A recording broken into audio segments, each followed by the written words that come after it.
Saudara, terima kasih masih di Kompas Bisnis bersama saya Mario Sarong. Saat negosiasi tarif Trump masih berjalan, Indonesia mendapatkan pasar baru di Uni Eropa melalui perjanjian SEPA.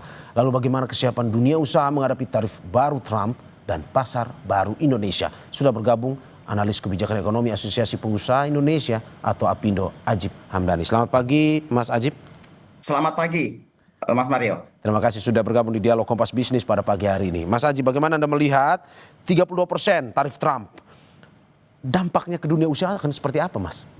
Ya, begini Mas Mario, memang kalau kita flashback ke belakang, sejak awal 2025 dan kemudian mulai mengakselerasi itu di bulan Juni kemarin, itu hubungan dagang antara Indonesia dengan Amerika itu mengalami eskalasi yang luar biasa. Dan dunia usaha termasuk APindo itu sudah melakukan langkah-langkah koordinasi yang bersifat antisipatif. Sehingga kemudian bagaimana per sekarang ini pun kemudian Trump masih menerapkan tarif sebesar 32%. Walaupun Mas Mario, kita masih mempunyai window, kita masih mempunyai ruang untuk negosiasi sampai dengan akhir Juli. Ya. Karena kalau kita lihat surat dari Donald Trump itu berlaku 1 Agustus. Nah, ruang negosiasi inilah yang akan kita optimalkan Mas Mario antara bilateral Indonesia dengan Amerika maupun opsi-opsi yang lain. Tapi begini Mas Mario, Ya. kalau kita lihat bagaimana efek dari kenaikan tarif Trump ini dalam konteks dunia usaha paling tidak ada 4 hal. Pertama berbicara masalah volume penurunan ekspor yang sangat mungkin turun. Karena harga di end user, harga di Amerika itu tentunya akan mengalami kenaikan harga. Competitiveness ini yang menjadi problem. Sehingga proyeksi kita, kemudian volume dagang kita akan mengalami turun. Walaupun kemudian kita lihat Mas Mario, bahwa ekspor Indonesia ke Amerika itu kira-kira menguasai sampai dengan 10% transaksi global kita. Ya. Kalau kita konversi ke PDB kira-kira setara dengan angka 2%. Relatif signifikan, makanya kita harus lebih mitigatif. Sehingga bagaimana di 1 Agustus nanti kebijakan Trump tidak mengganggu dan mengkontraksi neraca dagang ekspor impor. Kemudian resiko yang kedua adalah berbicara masalah ancaman dumping barang-barang China ke Indonesia, Mas Mario. Ini yang justru harus dimitigasi juga oleh pemerintah. Karena China juga merasakan tarif Trump yang lebih tinggi, bahkan sampai dengan 140% misalnya, sehingga potensi barang-barang dari China itu bisa masuk ke Indonesia. Ya. Ini yang kedua. Hal yang ketiga berbicara masalah volatilitas nilai tukar, Mas Mario. Ini yang perlu juga dicermati, karena kalau kita lihat di kerangka ekonomi makro Indonesia, sepanjang 2025 ini kita hanya diproyeksikan nilai tukar rupiah dengan dolar itu berbanding 1:16.000, Mas Mario. Dan kalau kita lihat fluktuasi itu bahkan ketika bulan Juni kemarin sampai menyentuh hampir 17.000. Alhamdulillah pada akhir-akhir ini mencapai 16.200 sampai 300. Stabilitas nilai tukar ini menjadi sebuah tantangan tersendiri ketika antara Amerika dan Indonesia mengalami fluktuasi hubungan yang begitu dinamis seperti ini. Yang terakhir kita berbicara masalah bagaimana PMI atau Purchase Manager Index manufaktur kita yang akan cenderung mengalami kontraksi terus, Mas Mario. Dan kalau kita lihat bulan April kemarin adalah kontraksi paling dalam sampai dengan 46. Nah, kondisi-kondisi seperti ini yang terus dimitigasi oleh pemerintah dan juga dunia usaha secara antisipatif sehingga kita lebih well prepare, sehingga kita lebih mitigatif, bagaimana dunia usaha tetap mengalami stabilitas sampai dengan akhir tahun ini. Demikian Mas Mario. Oke, Mas Ajib, 3 pekan jadi kesepakatan penyelesaian negosiasi ini. Menurut Anda bagaimana pelaku usaha melihat proses negosiasi ini akan seperti apa? Ya, APindo terus melakukan komunikasi intensif dengan pemerintah, dengan Pak Menko Perekonomian, bahkan sebelum kemarin ke Amerika dan lanjut ke Uni Eropa. Kita memberikan masukan-masukan konstruktif, baik orientasi jangka pendek maupun jangka panjang sebenarnya Mas Mario. Jangka pendek berbicara hubungan bilateral dengan Amerika, termasuk komitmen dari rekan-rekan pengusaha di APindo untuk melakukan importasi barang dari Amerika. Ini adalah dalam rangka kita membangun yang namanya beneficially mutual. Karena Amerika selalu mempunyai narasi dan konsideran secara ekonomi bahwa mereka mengalami defisit transaksi dagang berjalan sebesar katakan 19 miliar US dollar. Ya. Nah, kemudian kita mendorong beberapa transaksi B2B secara bilateral bahwa kita komitmen akan melakukan importasi termasuk untuk komoditas-komoditas strategis. Tapi dengan catatan tanpa mengganggu ekonomi domestik, misalnya untuk kedelai, terus untuk kapas, dan termasuk untuk minyak mentah misalnya.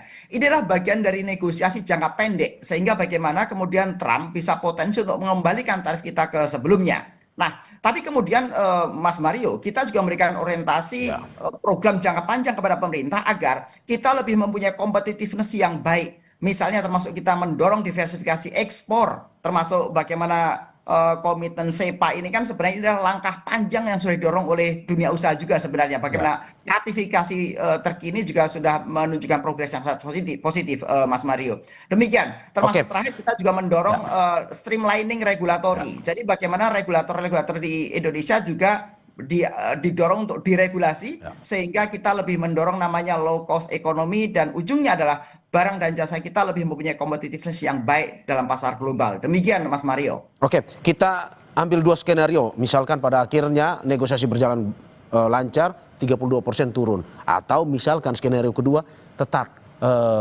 Presiden Trump menetapkan 32% untuk Indonesia.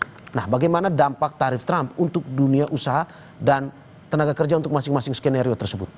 Ya, memang yang menjadi challenging Mas Mario adalah bahwa komoditas-komoditas yang kita ekspor ke Amerika adalah komoditas yang padat karya, Mas Mario. Ya. Nah, ini yang menjadi problem kita tersendiri sehingga jangan sampai kemudian ketika terjadi konstruksi dagang antara Indonesia dengan Amerika misalnya, kemudian juga mengalami konstruksi sektor-sektor padat karya. Karena kalau konstruksi di sektor ini, maka kita menghadapi problem selanjutnya di masalah job creation. Ya. Ini yang kita hadapi, Mas Mario. Jadi sekali lagi kita lebih mendorong bagaimana diversifikasi pasar ekspor termasuk dengan SEPA melakukan ratifikasi yang terkini inilah bagian menuju ke free trade agreement. Harapan kita dengan adanya SEPA adanya comprehensive economic agreement seperti ini maka ini menjadi potensi pasar baru. Tapi kemudian di dalam negeri kita juga mendorong beberapa program sebenarnya. Makanya Apindo juga masuk menjadi bagian Pokja yang ada di Kementerian Ekonomi untuk mendorong deregulasi Oke. dan kemudahan berusaha. Itu salah satu, kan ada 3 Pokja di situ. Ya. Ada Pokja sistem bisnis, ada Pokja perluasan pasar ekspor, dan yang ketiga adalah berbicara Pokja deregulasi. Hal-hal seperti ini menjadi langkah antisipasi dunia usaha agar bagaimana dan apapun yang nanti menjadi hasil kesepakatan antara Amerika dan Indonesia tidak akan mengganggu secara signifikan kegiatan-kegiatan ekonomi termasuk job creation dan jangan sampai kemudian menambah potensi pengangguran. Demikian narasi ekonominya, Mas Mario. Oke, berarti sekedar penegasan, pelaku usaha siap dengan kondisi apapun termasuk jika skenario kedua 30% berlaku untuk Indonesia. Ya, kita harus siap sebenarnya Mas Mario. Ya. Kita harus siap. Karena kalau kita lihat, kita sudah memilah setiap lini usaha yang akan terdampak secara signifikan dan secara serius ketika misalnya karena gini, dunia usaha ini kan kita punya istilah kita expect the best, Ya. kita preparing the worst gitu. Oke. Kita akan selalu mengharap yang terbaik, tapi Ya. kita harus siap-siap dengan yang terburuk. Nah, ketika misalnya yang terburuknya adalah tarif tetap 32% misalnya, maka kita sudah memetakan dan memilah-milah sektor-sektor mana yang memang sangat akan terfrustrasi. Nah, inilah kemudian secara customizing kita akan mendorong pemerintah untuk Ya. memberikan insentif-insentif yang paling tepat Ya. sehingga sekali lagi konstruksi ini tidak memberikan dampak yang lebih serius ke ekonomi domestiknya. Demikian, Mas. Oke, ini menjadi pertanyaan semua pihak sebenarnya terkait dengan insentif yang sudah Anda singgung. Insentif seperti apa yang paling tepat sebenarnya jika 30% tetap dilakukan?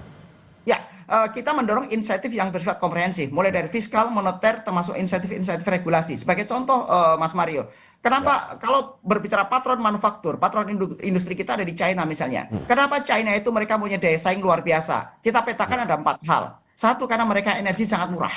Mereka tuh energi sangat murah dan kita masih di high cost proporsional di secara ekonomi kita. Yang kedua berbicara masalah infrastruktur yang mendukung. Karena sekali lagi begini, kalau kita bedah biaya logistik di Indonesia ini sebenarnya masih cenderung kurang ideal. Kita masih terbebani sekitar 23% dari proses bisnis kita. Kalau di negara-negara cenderung maju mereka di angka kisaran 13% misalnya. Nah, Ya. itu itu yang kedua dari China. Kemudian yang ketiga berbicara masalah clustering ekosistem bisnis. Yang keempat, yang terakhir adalah berbicara masalah sumber daya manusia. China tidak pernah menyampaikan bahwa tenaga kerja mereka murah sebenarnya, Mas Mario. Ya. Tapi mereka menyampaikan bahwa tenaga kerja mereka produktif. Nah, inilah kemudian kita lihat bagaimana dengan Indonesia. Kita harus mengempowering our human resources sehingga kita lebih punya produktivitas dan daya saing yang baik. Nah, ini yang kita dorong. Sekarang konteksnya dengan pemerintah bagaimana? Misalnya berbicara insentif moneter misalnya. Coba Mas Mario bayangkan, ketika misalnya teman-teman pengusaha, mereka melakukan capital expenditure, mereka melakukan ekspansi bisnis, kemudian kita pinjam ke lembaga keuangan di perbankan. Mas Mario, di Indonesia, kita kalau mau pinjam bank, itu bunga komersial kita masih double digit. Ya. 10% bahkan sampai dengan 18% untuk UMKM. Ini berbicara yang dengan kolateral ya. Ya. Single digit 8-9% itu susahnya mintamu dan if kondisinya banyak. Artinya salah satu yang membebani kita adalah cost of ekonomi, biaya modal kita. Ya. Nah, ini menjadi problem kita misalnya. Sehingga misalnya pemerintah harus turun untuk biaya bunga Permodalannya. misalnya. Ya. Itu harusnya misalnya single digit. Ini contoh insentif moneter. Belum berbicara insentif fiskal misalnya. Misalnya untuk orientasi pasar ke Amerika, maka seluruh supplier misalnya, oke, sementara bagaimana kalau PPN-nya ditanggung pemerintah misalnya. Sehingga biaya beli kita lebih murah daripada supplier. Ya. Termasuk misalnya regulasi-regulasi yang lain, itu juga kita mendorong agar ada kemudahan-kemudahan. Tapi poinnya adalah bagaimana pemerintah mendorong low cost ekonomi dan barang serta jasa Indonesia lebih mempunyai daya saing di pasar domestik maupun pasar global. Demikian Mas Mario. Oke, ada beberapa kebijakan yang memang harus dilakukan ya. Salah satunya adalah suntikan insentif itu yang perlu dilakukan oleh pemerintah. Tetapi Mas, selanjutnya di sela-sela proses negosiasi ini, di sela-sela proses negosiasi tarif Trump ini, Indonesia dan Uni Eropa capai kesepakatan perdagangan bebas. Bagaimana Apindo melihat hal ini? Peluangkah buat Indonesia? Dan kalau memang peluang, seperti apa yang dilihat pelaku usaha melalui kesepakatan baru ini? Ya, Apindo sangat menyambut baik perkembangan yang ada, Mas Mario. Dan bahkan sejak awal bulan Juni, ketika Trump mengumumkan tentang tarif Trumpnya, Apindo selalu memberikan masukan secara intensif dan bahkan termasuk bagaimana ratifikasi perjanjian Indonesia Uni Eropa SEPA ini. Karena SEPA ini kan arahnya menuju free trade agreement. Dan kalau Mas Mario perhatikan, SEPA ini kan perjalanan begitu panjang. Sejak tahun 2016 dunia usaha mendorong ini. Sudah hampir berjalan 10 tahun. Dan kita pikir ini menjadi sebuah momentum yang sangat baik bagaimana ratifikasi yang terbaik ini serta penyusunan kerangka lebih detail itu bisa terlaksana dengan baik. Dan kalau kita ingat perjalanan negosiasi ini sudah berjalan belasan kali, mencapai 18-19 kali kalau saya tidak salah ingat. Tapi poinnya adalah bagaimana komunikasi yang lebih intens seperti ini perlu dibangun sebagai bagian opsi diversifikasi dan percepatan pasar global. Demikian Mas Mario. Nah, poinnya adalah Apindo menyambut sangat baik. Oke, dan kita harapkan apa yang Anda sampaikan tadi bisa memberikan masukan terkait dengan negosiasi yang sedang dilakukan, termasuk juga mempersiapkan keadaan terburuk pada akhirnya jika tidak sesuai dengan keinginan baik itu dari Indonesia maupun juga dari para pelaku dunia usaha. Terima kasih analis kebijakan dan ekonomi Asosiasi Pengusaha Indonesia atau Apindo, Ajib Hamdani, atas apa yang disampaikan. Sehat-sehat selalu, Mas. Terima kasih Mas Mario.